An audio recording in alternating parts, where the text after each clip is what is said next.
ይህ የምፅዓቱ አዋጅ ነጋሪ አገልግሎት ወቅታዊና ዕለታዊ ወጎችን በማቅረብ ትንታኔ የምንሰጥበት የተለያዩ እንግዶችንም በመጋበዝ የምናቀርብበት መድረክ ነው። መረጃዎችን ያጠናከረ ይዞልን የሚመጣው ፓስተር አለማየሁ ነሙ ሲሆን ፕሮግራሙን የመራና መሰናዶውን ኤዲት በማድረግ ወደ እናንተ የሚያቀርበው ሻሎም ውድ ተከበራችሁ የምፅዓቱ አዋጅ ነጋሪ አድማጮቻችን እንዴት አመሻችሁ? ሰላም ለእናንተ ይሁን። እንግዲህ በዕለተ እሑድ ምሽት ብቅ ብለናል። እያንዳንዳችን እንግዲህ በተለያየ አጥቢያ ቤተክርስቲያናት ሄደን ተገልግለናል ብለን እናምናለን። አሁን ደግሞ የዕለቱን መረጃ ወደ እናንተ ለማድረስ ብቅ ብለናል። እንደተለመደው ከውድ ጊዜው ሰውቶ መረጃን ያቀብለን መስመር ላይ ፓስተር አለማየሁ ተገኝተዋል። እንግዲህ ምንድነው ዓለማችን ላይ እየሆነ ያለው የሚለውን ነገር ከሱ አንደበት ደግሞ እንሰማለን። በትላንትናው ቀን መረጃችን እጅግ ወሳኝ የሆነ የማንቂያ ደወል ወደ እናንተ ደውለን ነበር። እንግዲህ እስኪ አሁን ደግሞ ከእርሱ አንደበት ምን አይነት መረጃ እንዳገኘ ያጋራናል። መልካም ጊዜ እንዲሆንልን እመኛለሁ። ይልቃል አስራት ነኝ ከምፅዓቱ አዋጅ ነጋሪ አገልግሎት። ውድ አድማጮቻችን እንግዲህ ዓለማችን ላይ ያልተለመዱ አነጋጋሪ ክስተቶች እየተደመጡ ይገኛሉ። እነዚህ ክስተቶች ደግሞ በእርግጠኝነት የክርስቶስ ኢየሱስ ዳግም መምጣትን አመላካች የሆኑ ናቸውና ጆሮአችሁን ሰጣችሁን ልቦናችሁ ወደኛ ሆኖ በትኩረት እንድታዳምጡን በጌታ ፍቅር ከወዲሁ እንጠይቃለን። በቀጥታ ወደ መረጃችን ከማለፋችን በፊት ሰላምታ ይቀድማልና ከሰላምታው በማስከተል ፓስተር ይዞልን የመጣውን መረጃ ያጋራናል። ሰላም ላንተ ይሁን ፓስተር፣ እንዴት አመሸ? እንደምን አመሸ ወንድሜ ይልቃል። እግዚአብሔር ይመስገን። ውሎ ጥሩ ነበረ? ጥሩ ነው፣ እግዚአብሔር ይመስገን። እግዚአብሔር የተመሰገነ ይሁን። ደግሞ እስኪ በዚህ ምሽት ምን አነጋጋሪ ነገር ይዘህልን መጣ? እንግዲህ ዓለማችን ወዴት እየሄደ ነው የሚለውን ነገር ስንመለከት በተለይ የኢንተለጀንስ ወይም ደግሞ የኮሚኒኬሽን እንበለው የወታደራዊው የስለላ መሳሪያዎችና የተለያዩ ቴክኖሎጂዎች እጅግ እየረቀቁ ሄደዋል። በተለይ ደግሞ በዚህ በዩክሬንና ራሽያ በኢራንና በአሜሪካ መካከል ባለው ጦርነት መረጃን በማሰባሰብና ኢላማን በትክክል ለመምታት እነዚህ የሳተላይት መረጃዎች በጣም ከፍተኛ ሚና እየተጫወቱ ነው ያሉት። እንግዲህ አንተ ምንም እንደምናውቀው ቀደም ሲል የአሜሪካው ስታርስ ሊንክ ነው የሚባለው ስታርሊንክ ኩባንያ ለዩክሬን መረጃ ያቀርብ እንደነበረ ይታወቃል። እና በመሃል ደግሞ አቋርጦ ነበረ። ነገር ግን አሁን ከቅርብ ጊዜ ወዲህ በምን አይነት ስምምነት እንደሆነ ባይታወቅም ከፍተኛ መረጃዎችን በመስጠት የሩሲያን ውስጥ ጠልቆ ገብቶ ድሮኖች መምታት ችለዋል። ይህ ነገር ደግሞ ከሩሲያ መንግስት ጋር ኤለን መስክ ባለቤቱ ከፍተኛ የሆነ ውዝግብና ግጭት ውስጥ እንዲገቡ አድርጓቸዋል። ይሄ ውዝግብና ግጭት ቀላል የሚባል ነገር አይደለም። በእርግጥ ይሄ ሰው ከፋይናንስ ጋር ነው የሚሰራው፣ ነጋዴ ነው፣ ወታደር አይደለም። ነገር ግን እንዲህ አይነት የቴክኖሎጂ ባለቤት ነው። በቅርቡ እንደምታስታውሰው እንደውም ኢራን ውስጥ ሳተላይት ነው ኢንተርኔት በተቋረጠና በተዘጋ ጊዜ ስታርሊንክ ከአየር ላይ ለዲቫይስ የስታርሊንክ ዲቫይስ በቤታቸው በግላቸው ባላላቸው ሰዎች የኢንተርኔት አገልግሎት ሲሰጥ እንደነበረና ወታደራዊ ድብደባውን እገዛ ሲያደርግ እንደነበረ እናውቃለን። ወደ ዋናው መረጃ ከመግባት በፊት ደግሞ ሌላ አንድ መረጃ እንደ ግባት ብናወራ መልካም ነው ብዬ አስባለሁ። ስለዚህ ሰው ከዚህ ቀደም አንድ መረጃም እንደዚሁ አይቼ ነበርና አሁን እንደዚህ አየር ላይ እንደ ትንኝ እንደንትን የሚበተኑ ሳተላይቶችን ጨምሮ ለመጨረሻው ዘመን የተዘጋጁ ሳተላይቶች ናቸው ተብሎ እንግዲህ ግምታዊ ነገሮች ሲሰጡ አይቻለሁና ትንንሽ ሳተላይቶች ግምታዊ ነገሮች አይደሉም። በተለይ ለቴሌኮሙኒኬሽን አገልግሎቶች ግዙፍ ሳተላይቶች ከዚህ በኋላ አያስፈልጉም የሚልና በጣም ጥቃቅን ሳተላይቶች ዲቫይሶች ለአውሬው ዘመነ መንግስት በአየር ላይ የሚቆዩ ነገር ግን ኳሊቲያቸው የመመረጅ ችሎታቸው ኢንተርኔት ሌሎችንም አገልግሎቶች የማስተላለፍ ደረጃቸው ከባድ እንደሚሆን እየታወቀ ነው የመጣው። ለምሳሌ አሁን ላይ ዓለም ላይ ያለው ኢንተርኔት እኛ የምንጠቀምባቸው ኢንተርኔት ፋይበር ኦፕቲክስ ናቸው። እነሱ ኬብል ነው፣ በውሃ ውስጥ ነው፣ በባህር ውስጥ ነው የአብዛኛው ዓለም።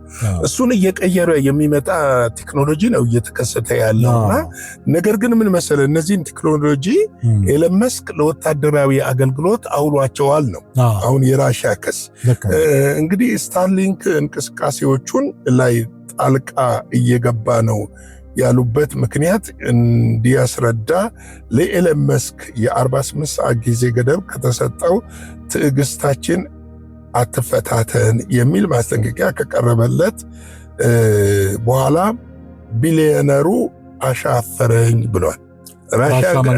የራሻ መንግስት ማስጠንቀቂያ ሰጥቷል። ትዕግስታችንን አትፈታተን፣ አቁም ይሄን ነገር ወይም ደግሞ ማብራሪያ ሰጥበት ብለው ጠይቀውት ነበረ።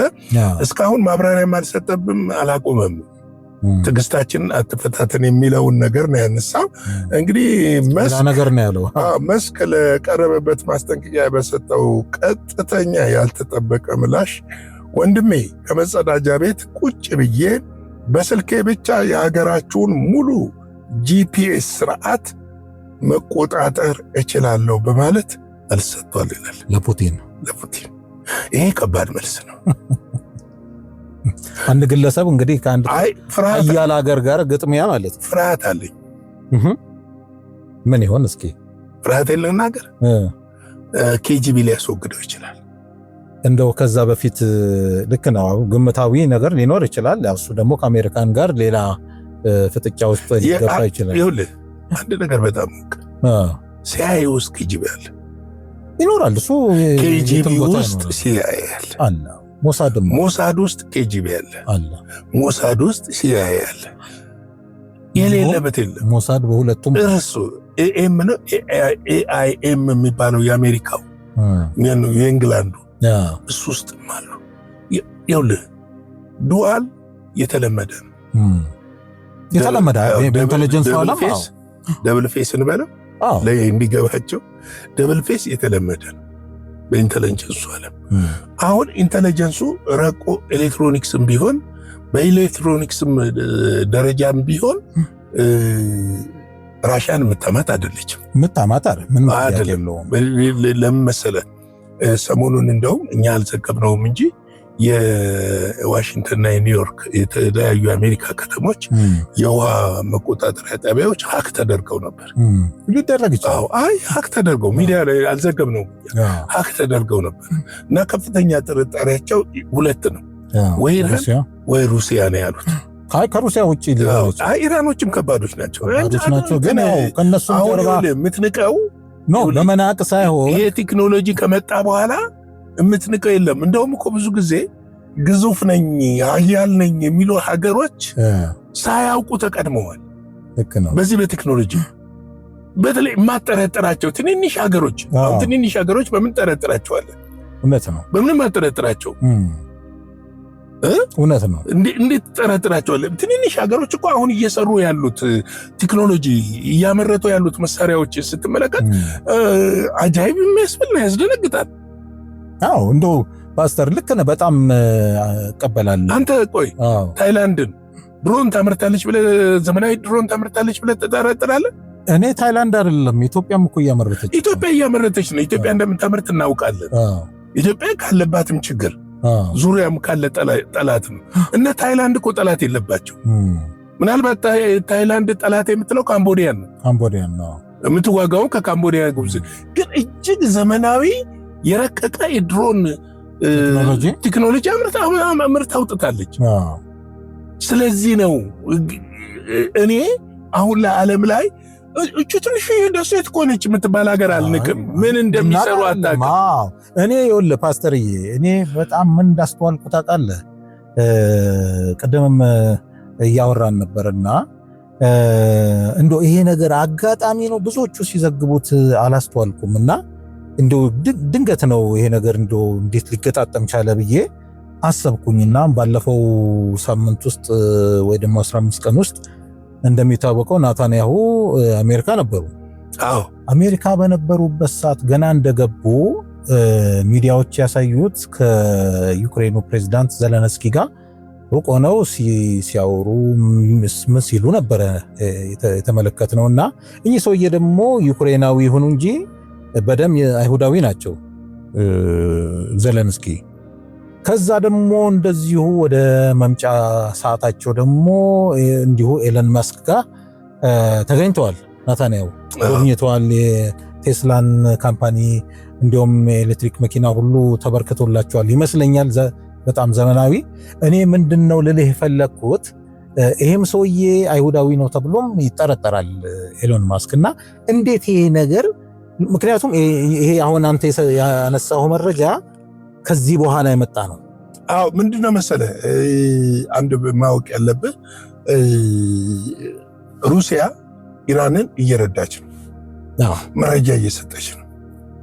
የእስራኤልም ጥቅሞች የሆኑ የአሜሪካም ጥቅሞች የሆኑ በዚህ መረጃ እየተመቱ እንደሆነ እናውቃለን።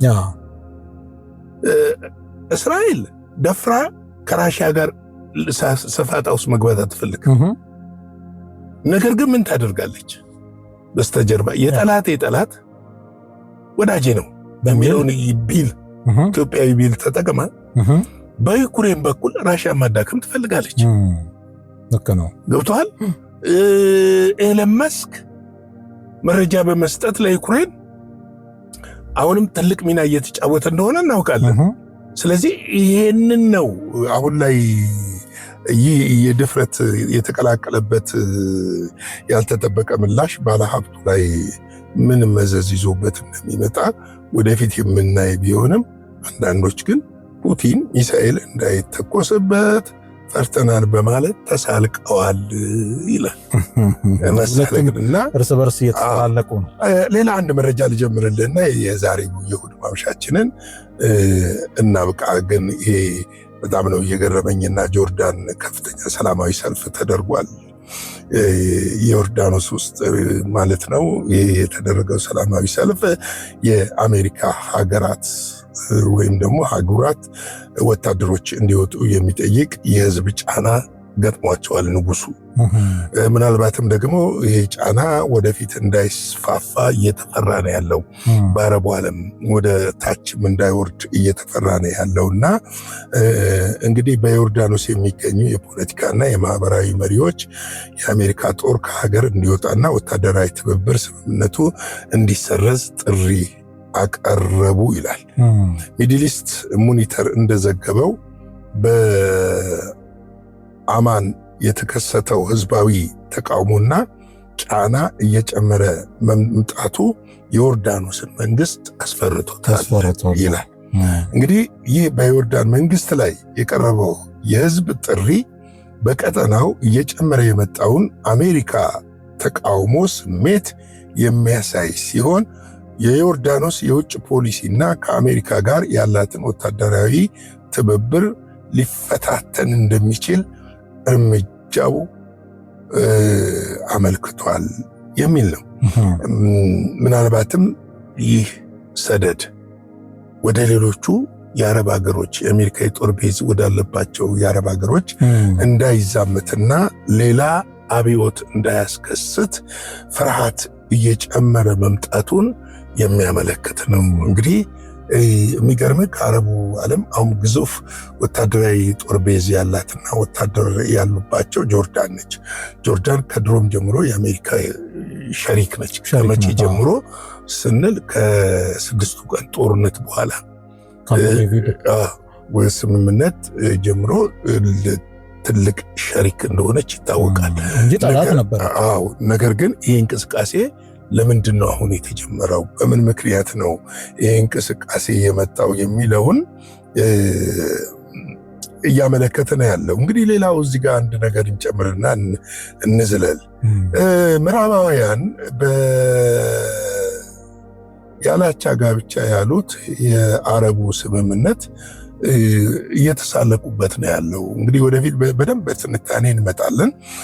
በመካከለኛው ምስራቅ አካባቢ እየናረ የመጣውን ክልላዊ ውጥረት ተከትሎ ሳውዲ አረቢያ አልጋ ወራሽ መሐመድ ቢን ሰልማን የቱርኩ ፕሬዝደንት ረሲብ ታይብ ኤርዶጋን እና የፓኪስታኑ ጠቅላይ ሚኒስትር ሻህባዝ ሸሪፍ የጋራ የመከላከያ ስምምነት ሊፈራረሙ መሆናቸው ተገልጿል።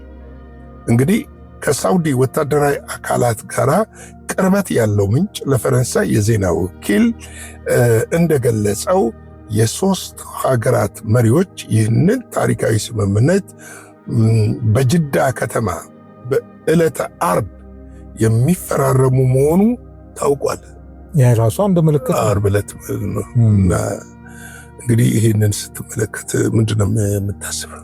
ምናልባት ይህኛው ጉዳይ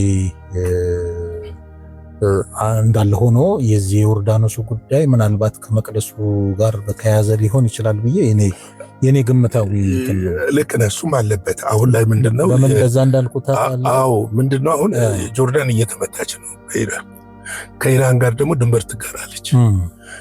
ወረራ ብታደርግ ኢራን በሜካናይዝድም በምንም በአንዴ ነው ስልቅጥ የምታረጋት የአሜሪካ ወታደር እዛ ከሌለ። ጆርዳን ደግሞ ኢራን ደግሞ አንድ ህግ አላት። የአሜሪካ የጦር ቤዝ የሌለባቸውን ሀገሮች አልነካም፣ ወዳጆቼ ናቸው ነው። ነገር ግን ለአሜሪካ የጦር ቤዝ ፈቅደው እኔን የሚያስደበድቡትን አልምራቸውም ነው የሚል ነው። ስለዚህ እነዚህ ነገሮች ስንገጣጥማቸው ዓለማችን ላይ አሁን ያለው ነገር እጅግ አስፈሪና ከባድ እየሆነ ገጽታውን እየለዋወጠ ምናልባትም እነዚህ ወታደራዊ ዝግጅቶች፣ ወታደራዊ ድምታዎች ከመንፈሳዊ አንጻር ስናየው የመጨረሻውን ዘመን የሚያፋጥኑና የአውሬ ንግስና ለማቃረብ የተጀመሩ እንደሆነ የሚያመለክት ነው ማለት ወዳለው። እንግዲህ ቅዱሳን በዚህ ረገድ መጽሐፍ ቅዱሳችንን በጥልቀት ማየትና መጸለይ፣ ከእግዚአብሔር ጋር መጣበቅ ይጠበቅብናል። የጌታ ሰላም፣ ጸጋ፣ ምሕረት፣ ቸርነት ከሁላችን ጋር ይሁን። ነገ በሌላ መረጃ እንገናኝ። ሻሎም። እግዚአብሔር አብስቶ ይባርክ ፓስተር። እንግዲህ አንድ አባናኝ መረጃ ነው ያቀበልከን። እንግዲህ በየጊዜው የማንቂያ ደወል እየደወልን እንገኛለን። ምን ያህሎቻችን በዚህ ጉዳይ ላይ ከዚህ ቀደምም እንደሰማነው ዝም ብሎ ሰምቶ ቸል ማለት ነው ወይስ ራስን ማዘጋጀት የሚለውን ለእያንዳንዳችን በመተው ለዛሬ ለዕለተ እሁድ ይዘን የመጣነው የምሽት መረጃችን ይሄንን ይመስል ነበረ። እንግዲህ በነገው ዕለት ደግሞ በሌላ መረጃና መልእክት ተመልሰን ምንመጣ ይሆናል። እስከዚያው ድረስ ሻሎም። ለዛሬ ይዘን የመጣነው ወቅታዊ መረጃ ይህንን ይመስል ነበረ። በሌላ ጊዜ በሌላ መሰናዶ እስከምንገናኝ ሰላም ለእናንተ ይሁን።